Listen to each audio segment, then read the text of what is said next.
I think that's the thing. If you have a proven process and you follow a plan and it's very intentional and you have those tools in place, you're basically up and running and you can start trading, making sales and making profit back very, very quickly. Have you ever wondered how much it actually costs to start a dropshipping business? And we're talking about money, but also time, energy, and some hidden costs that you might not expect. Well, today we're going to cover everything. We're going to give a full breakdown between Lewis and I. How much does it actually cost to start a dropshipping business? And by the end of this episode, you'll know the hidden cost that doesn't get talked about very often when it comes to starting a dropshipping business. So, Lewis, we get this question quite a lot from listeners about how much it costs to get started. Why do you think it's such a pivotal question for newcomers to the dropshipping space? Yeah, we do. We get this question lots, and I understand why as well, because when we're first starting out in business, we don't yet know what we don't know, right? So if we all had the answers and we knew the exact costs that it would take to start a business and there were no unknowns in our future, then it would be much easier for us all to just plan and to budget accordingly, wouldn't it? But today we'll try and ease a bit of that investment apprehension about, how much you do need to have set aside to make a realistic start with a business like this. And we'll try and break down what you should have prepared before you do venture into launching a dropshipping business, whether this is your first ever business venture or if you've run businesses before, but maybe you're now adapting to this as a new business model. So today we'll be focusing specifically on the model of dropshipping that we use, which is our Home Turf Advantage model, which, as you know, is high ticket products being sold from UK suppliers with next day delivery to UK customers as well. So nice high £100 plus profit per sale as well. So that just to kind of caveat what we go into. But yeah, I mean, when I first started out with this dropshipping, I remember that I had a fear of like what those hidden costs could be. And it's easy to let that fear hold you back because you don't want to dive into something without knowing what's ahead. I totally understand that. It's essential really in this business to understand the financial commitment kind of parameters, what the range of potential costs might be beforehand, and not just for planning, but really just to set realistic expectations so that okay, here's what I'm probably going to have to spend before I start to see a return on investment on that. So it's always good to set aside a budget and try and anticipate certain expenses. So we can go through a list of expenses. We'll give you the exact kind of figures around those today, but give yourself some leeway, because if there's one thing we can be sure about, having coached hundreds of members to start their business using the Home Turf Advantage model, is you will encounter some unforeseen circumstance at some point. It will be at some point in your journey a bit of a rocky road. So we might as well embrace that. And the nice thing is now when we encounter problems, it might cause a bit of a headache. It might be a slightly frustrating day that we've got to, redo something or pay someone to come in and fix something. But because we've kind of banked up enough money and we have a cash reserve buffer there in the business at all times, it's now just a headache. It's not, financial ruin. It's not that I have to scrap the whole business and give up on my dreams. So the great thing about dropshipping is that when you are starting, it doesn't take huge upfront costs. It's, it's not like you're buying stock and you're importing containers or, you're private labeling. And once you've done it, if there was an error or mistake or a quality issue with the products, then the whole lot has to be scrapped.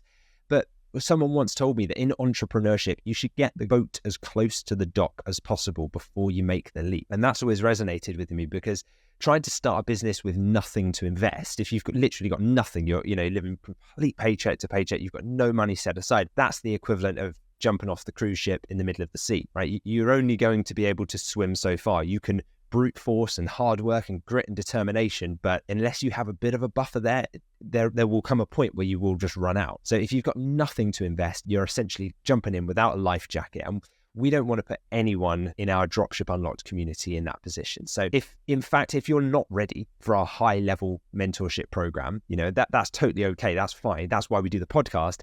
And that's also why I recently wrote a book called The Home Turf Advantage, which for the price of a couple of coffees, you could pick up a copy of today, and that guides you through everything. I've put all of our program into 140 value-packed pages there, and obviously that would be the version that you'd read and go through yourself. If you wanted our help to implement that stuff with the mentorship at a later date, then you can still apply for our masterclass program where we would hold your hand every step of the way. But those are the initial considerations I'd think about when getting started. Don't do it before you're ready. Yeah, some good advice there. I think knowing that you need to have some investment is a sound advice. With any business, I think dropshipping is often advertised as a business that you can start with £0 or like a £5 budget. But like any other business, there's always going to be some capital that's required. And obviously, the more capital you have, the more leeway you've got as well when you're first getting up and running. But at the same time, dropshipping has absolutely got one of the biggest benefits of starting this business. And one of the reasons I chose to start dropshipping is the fact that it has such lower upfront costs than other businesses. You don't need tens of thousands to get started. So when you do first get started, Lewis, let's start to break down what are some of the costs that people will incur when they first get started in a dropshipping business. Yeah, so the primary one, which you've all probably heard of as well, is the platform on which you host your business on. We use and recommend Shopify. We have a deal with them where it's £3 for your first 3 months. So really low cost way of trying it. To get that, you can go to dropshipunlocked.com/Shopify. We'll add all these links into the show notes below this video or this episode if you need them. But when I first started, I knew that I didn't want to overthink the platform that I wanted to build my business on, because I just jumped straight into Shopify because I'd heard enough good things about it that I thought, okay, there might be something out there that ticks a few more boxes than Shopify, and maybe it has a few more pros and whatever. But I was aware of this paradox of choice concept explained in the book by Barry Schwartz, The Paradox of Choice. And I'm really glad that I did, because if you're not familiar with the paradox of choice as an idea, it's the idea that the more choices that you have seems to suggest that you have more freedom and more autonomy because of all those choices.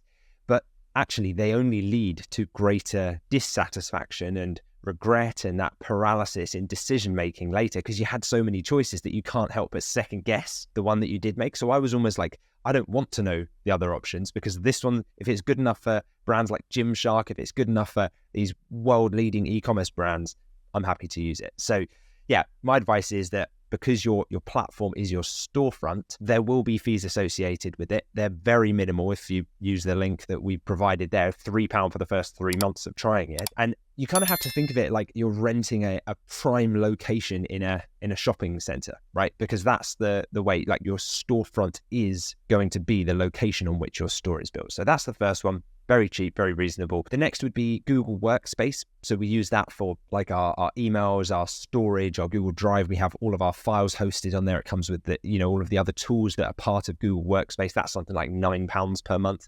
So very minimal. You'd need a website domain. So once you just decide on the domain, so the .com or .co.uk website address, that's usually about £10 per year, something like that. And one of the research tools that we use when we're researching which products to sell is a tool called Keywords Everywhere. That's about £10, I think, for thousands of keyword searches as well. And then you might need extra Shopify apps, something like maybe a cookie policy generator, which might set you back £20 or something like that. But we're not talking about, huge upfront costs here.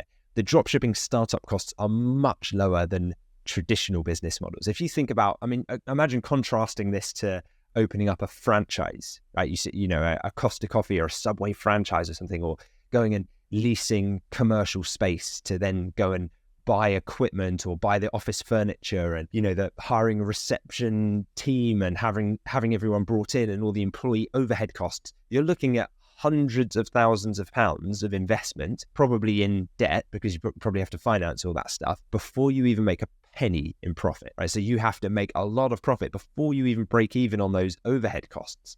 With dropshipping, you can be profitable by month 2 if you play your cards right and you really get the business working from day one.